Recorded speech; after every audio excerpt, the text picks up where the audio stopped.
evening and the rather belated acceptance from the Prime Minister of the result there, can he now guarantee to the House and to the wider country that nobody will be worse off next year as a result of cuts to working tax credits? What I can guarantee is that we remain committed to the vision of a high pay, low tax, lower welfare. I thank the Prime Minister for that, but the question I was asking was quite simply this.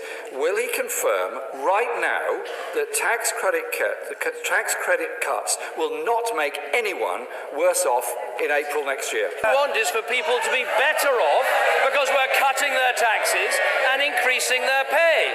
But he's going to have to be a little patient. Mr. Speaker, this is the time when we ask questions to the Prime Minister on behalf of the people of this country.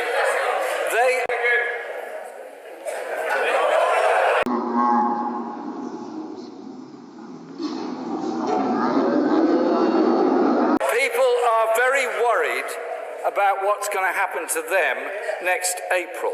So what exactly does the Prime Minister mean? He's considering it. There's an autumn statement coming up, but we thought he was committed to not cutting tax credits. Is he going to cut tax credits or not? Are people going to be worse off or not in April next year? He must know the answer.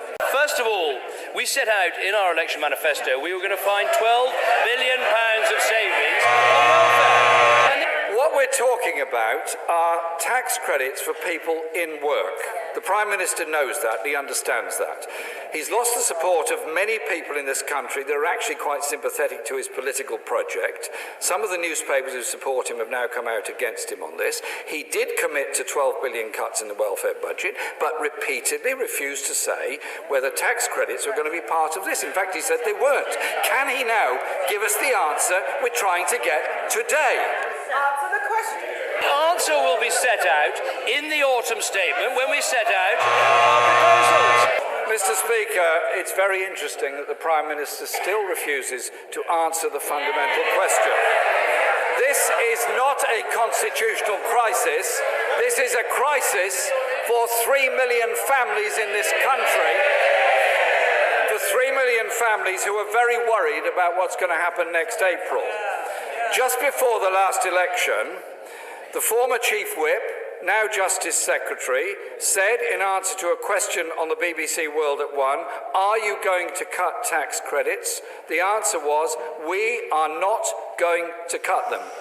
Why did he say that? What I said in the election is that the basic level of child tax credits would stay the same. And at £2,780 per child, it stays exactly the same. I've 5 times asked the Prime Minister today whether or not people will be worse off if they receive working tax credits next April. He's still not been able to answer me or indeed many others. I was sent this question by Karen, and I quote, "Why is the Prime Minister punishing working families?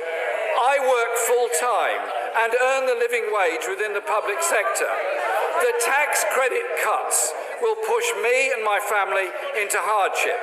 Can he give a cast-iron guarantee to Karen and all the other families who are very worried what is going to happen next April to their income, how they're going to make ends meet? He could give them the answer today.